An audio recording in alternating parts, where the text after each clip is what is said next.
श्री शिव महापुराण पंचम युद्धखंड छठवां अध्याय। ब्रह्मादिकों का शिवजी से त्रिपुर वध की प्रार्थना करना और शिवजी की सन्नद्धता। व्यास जी बोले, जब दैत्यराज मोहित हो गया तब क्या हुआ? हे सनत कुमार जी, अब वह चरित्र आप मुझे सुनाइए। सनत कुमार जी कहने लगे, जब इस प्रकार उसके कहने पर दैत्यराज ने शिवार्चन त्याग दिया और सारा स्त्री धर्म नष्ट हो गया, लोग दुराचाररत हो गए, तब भगवान विष्णु कृतार्थ हो यह निवेदन करने कैलाश पर गए। वहां जाकर उन्होंने परमात्मा महेश्वर को नमस्कार किया। अनेक अपराधियों से युक्त उनकी बहुत स्तुति की। तब ब्रह्मा जी और देवराज इंद्र भी देवताओं को साथ लिए वहां आप जा पहुँचे और उन सब ने में भी आदि पुरुष शिव जी की आराधना की। तब उनके तप से प्रसन्न हुए भगवान शिव वृषभ पर आरूढ़ हो उनके सामने आए और नंदी का अपने हाथ से स्पर्श करते हुए देवताओं से बोले, मैं दैत्यों का अधर्म जान गया हूँ, इससे अब त्रिपुरों का विनाश कर दूंगा। परंतु अभी वे मन से मेरे दृढ़ भक्त हैं। उन्होंने माया से मोहित होकर उत्तम धर्म त्याग दिया है। इस कारण उनमें जिन्होंने तो संपूर्णतः त्याग दिया है उनका वध मैं करूंगा और अन्यों को विष्णु जी मारेंगे। यह सुनकर विष्णु जी उदास हो गए। तब उन्हें उदास हुआ देख ब्रह्मा जी शिव जी से हाथ जोड़कर बोले, हे भगवान, आप जैसे श्रेष्ठ योगी को तो कोई पाप स्पर्श ही नहीं कर सकते, फिर अभी सभी को क्यों नहीं मारते हैं? विष्णु जी पर क्यों छोड़ते हैं? त्रिपुरों ने अब सर्वथा आपकी पूजा ही त्याग दी है। हम और विष्णु आदि आपकी प्रजा हैं, इस कारण आप सर्वतो भाव से हमारी रक्षा कीजिए। हे सर्वेश्वर, यह सारा जगत आपका ही परिवार है। हरि आपके युवराज हैं, मैं आपका पुरोहित हूँ तथा इंद्र आपका आज्ञा पालक, राजकाज करने वाला, अन्य देवता भी आप ही के वशवर्ती हैं। सनत कुमार जी कहते हैं, ब्रह्मा जी के ऐसे वचनों को सुनकर सुरपति परमेश्वर शिव जी प्रसन्न हो गए। उन्होंने कहा, हे ब्रह्मन, तुम मुझे सम्राट कैसे कहते हो? मेरे पास तो इसके योग्य कोई भी प्रकार नहीं है। न तो मेरे पास कोई दिव्य रथ है, न वैसा सारथी है कि जिसे लेकर मैं संग्राम में चलूं, और जय करने वाला मेरे पास कोई धनुष बाण नहीं है। फिर मैं दैत्यों का वध कैसे करूंगा? यह सुनकर ब्रह्मादिक देवताओं को बड़ी प्रसन्नता प्राप्त हुई। उन्होंने महेश्वर को प्रणाम कर कहा, आप युद्ध के लिए तैयार तो हो, हम आपके लिए रथ आदि रूप हो जाएंगे। ऐसा कह वे सब लोग हाथ जोड़े हुए शिव जी के सामने खड़े हो गए। इति श्री शिव महापुराण पंचम युद्ध खंड का छठवां अध्याय समाप्त। सातवां अध्याय, देवताओं द्वारा शिव जी की प्रार्थना। सनत कुमार जी बोले, मेरे शरणागत वत्सल भगवान ने देवताओं की बात स्वीकार कर ली।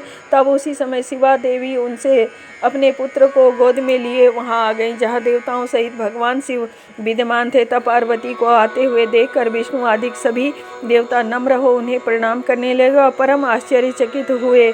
सभी ने सुलक्षण जय का शब्द उच्चारण किया और मौन धारण कर लिया। अब अद्भुत कुतूहल करने वाली देवी ने शिवजी से अपने दोनों पुत्रों की ओर देखकर उनको प्यार करने का संकेत किया और शिवजी ने प्रसन्न होकर उनका मुख चुंबन किया। पश्चात सबको साथ ले अपने भवन में चले। बुद्धि संपन्न देवता भी साथ जाकर द्वार पर ही स्थित रहे। अब शिवजी के चले जाने से उनकी चिंता का अंत न रहा। वे अपने को हतभागी मान दैत्यों के भाग्य की प्रशंसा करने लगे। इतने में कुंभोदर नामक शिवजी के गण ने आकर देवताओं पर अपनी कुल्हाड़ी का प्रहार कर दिया। देवता हाहाकार कर वहां से भाग चले। कोई मुनि गिरे और कोई देवता लुढ़क गए। इंद्र तो व्याकुल हो जंघों को टेक कर पृथ्वी पर गिर पड़े।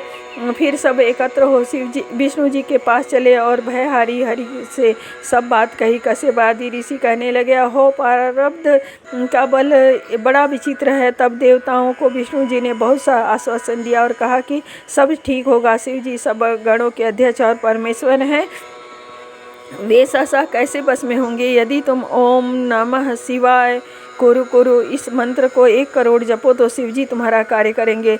जब विष्णु जी ने ऐसा कहा तब फिर देवता शिवजी की आराधना करने लगे। स्वयं विष्णु जी भी देवताओं का हित करने के लिए उक्त शिव मंत्र का जप करने लगे।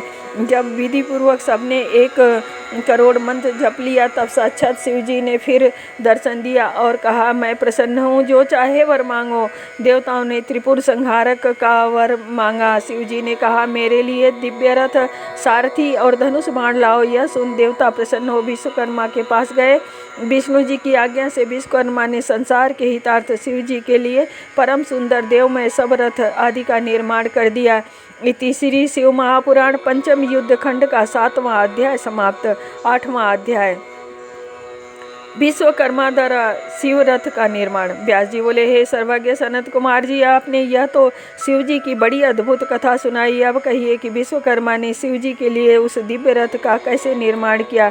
सूत जी कहते हैं, जब मुनीश्वर व्यास जी ने ऐसे कहा तब उनके वचनों को सुनकर शिव जी के चरण कमलों का स्मरण कर सनत कुमार जी कहने लगे, हे व्यास जी, मैं अपनी बुद्धि के अनुसार शिव जी के चरण कमलों का ध्यान कर कहता हूँ, सुनो। विश्वकर्मा ने रुद्र के लिए बड़ा ही दिव्य रथ तैयार किया। उसके समान किसी लोक में कोई रथ न था। वह सर्वभूतमय सुवर्ण का सर्वसम्मत, उसके दाहिने पहिए में सूर्य और बाएं में चंद्रमा लगे हुए थे। वर्ष के 12 महीने के 12 आरे तो उसकी दाहिनी ओर पहिए में लगे थे और 14 कलाओं के 16 आरे उसकी बाईं ओर के पहिए में लगे थे। 12 आरों के 12 आदित्य और चंद्रमा का 12 कलाएं उसके बाईं ओर लगी थी। इस प्रकार वह रथ उदय अस्त से संपन्न पूर्ण ज्योतिष विद्या का भंडार था और सभी लोकांतर उसमें निर्मित थे। ब्रह्मांड की जो कुछ भी वस्तुएं हैं वे सभी उस रथ में विद्यमान थी। ब्रह्मा और विष्णु की आज्ञा से विश्वकर्मा ने उसे बड़ा ही अद्भुत बनाया था। इति श्री शिव पुराण पंचम युद्ध खंड का 8वां अध्याय समाप्त। 9वां अध्याय त्रिपुर संहार के लिए शिव यात्रा। सनत कुमार जी बोले, जब इस प्रकार वह दिव्य रूप रथ तैयार हो गया तब ब्रह्मा जी ने वेद रूपी घोड़े उसमें जोत कर शिव जी को उस रथ पर चढ़ाया। युद्ध की सामग्रियां उसमें प्रस्तुत कर दी। ब्रह्मा विष्णु और लोकपालों ने स्तुति की। शिव जी अपने सारथी को देखकर बड़े प्रसन्न हुए। उन्होंने जो ही शिव जी के उस रथ पर चढ़े थे कि वेद संभव उनके चारों अश्व शिव के बल से पृथ्वी पर गिर पड़े। पृथ्वी सहित संपूर्ण पर्वत चलायमान हो गए और उसके भार सहन में शेष जी भी कंपित हो उठे। तब धर्म वृषेंद्र ने आकर रथ को उठाया और ब्रह्मा जी हाथ में चाबुक ले घोड़ों को उठाए। ब्रह्मा जी के उठाने से वे वेदमय घोड़े उठकर शिव जी सहित रथ को लिए हुए आकाश में जा लगे और कुछ भी विलम्ब न हुआ। वे शीघ्र ही तीनों पुरों के सम्मुख जा पहुँचे। रथ में बैठे वेदगामी महेश्वर दानवों की और चले। उसी समय उन्होंने देवताओं से कहकर पशुओं का अधिपति नामक पद प्राप्त किया, जिससे वे असुरों को नष्ट करने में सफल हो सके। परंतु इससे देवताओं को बड़ी चिंता हुई। शिव जी ने कहा, चिंता न करो, जो मेरे ये दिव्य पाशुपत व्रत को करेगा उसका मोक्ष हो जाएगा। शिव जी पशुपति होकर कल्याणदायक हुए। देवता प्रसन्न हो उनकी जय जयकार करने लगे। सब में प्रसन्नता व्याप्त हो गई। उसी समय शिवजी पार्वती को साथ लिए त्रिपुर को मारने चले। समस्त देवता हाथी रथ, घोड़े, सिंह रथ और वृषभ पर चढ़कर देवराज इंद्र के साथ हुए। हल, भुसुंडी, साल और मुसल आदि समस्त आयुधों को उन्होंने उठा लिया। ब्रह्मादिक भी अपने वाहनों पर चढ़कर उनके साथ चले। विष्णु आदि सभी देवता परम प्रकाशमान महेश्वर के आगे हुए आकाश से सिद्धचारण फूलों की वर्षा कर रहे थे। उसी समय शिव जी के असंख्य गण तीनों पुरों में प्रवेश करने लगे। उनकी गणना नहीं हो सकती थी। इस समय पिनाकपाणी महादेव ने अपने मन में चराचर को दग्ध कर डालने की इच्छा कर ली थी। फिर उन्हें त्रिपुरों को जलाते क्या देर लगती। उनको रथ, बाण, गढ़ और देवताओं की आवश्यकता भी क्या थी। उन पिनाकधारी के लिए दैत्यों के निमित्त युद्ध के लिए प्रयाण करना ही बड़े आश्चर्य की बात थी, परंतु उसका कारण था उन्हें पापों का नाश कर त्रिलोकी में अपना यश विस्तार करना। ऐसा कर उन्होंने मलिन आशय वाले दुष्टों के लिए यह बात स्पष्ट कर दी कि सब देवताओं में कोई विशेष नहीं, किंतु एक शिव ही प्रधान है। इति श्री शिव महापुराण पंचम युद्ध खंड का 9वां अध्याय समाप्त। 10वां अध्याय शिव जी द्वारा तारकाक्ष आदि का वध। सनत कुमार जी बोले, इस प्रकार युद्ध की सामग्रियों से युक्त हो त्रिपुर वध के लिए शिव जी रथारूढ़ हो धनुष चढ़ाकर वहां स्थित हुए। परंतु हजारों वर्ष तक वे वैसे ही आलीढ़ आसन से खड़े ही रह गए और उनका बाण न चला, क्योंकि उधर गणेश जी एक अंगूठे के बल से खड़े हो उसमें विघ्न करने लगे, जिससे शिव जी का लक्ष्य त्रिपुरों के पूर्व में प्रविष्ट न हो पाता था। पश्चात उन्हें यह आकाशवाणी सुनाई दी कि जब तक आप गणेश जी की पूजा न करेंगे तब तक त्रिपुर संहार न कर सकेंगे। यह सुनते ही शिव जी ने गणेश जी का पूजन किया। गणेश जी प्रसन्न हो उनके मार्ग से हट गए। फिर तो पूज्य शिव जी ने धनुष सजाकर उस पर बाण चढ़ाकर पाशुपत अस्त्र से संयुक्त कर त्रिपुर संहार की इच्छा की। उन्होंने निरादर से उसकी ओर देखा। देवताओं से भी शीघ्रता करने की प्रार्थना की। अभिलाषित मुहूर्त भी आ गया। व्याघात शब्द हुआ। शिव जी ने अपना नाम सुना। उन्होंने असुरों से संभाषण किया। असुर निर्भय थे। शिव जी को यह सब सही होता।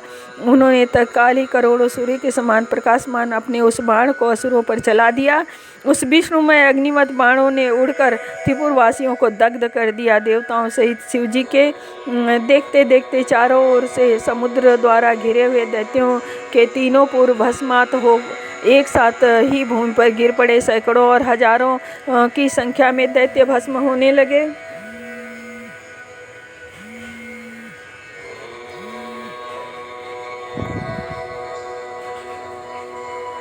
शिव जी की पूजा न करने से हाहाकार मच गया। जब भ्राताओं सहित तारकाक्ष भस्म होने लगा तो उसने भक्त वत्सल शिव जी का स्मरण किया।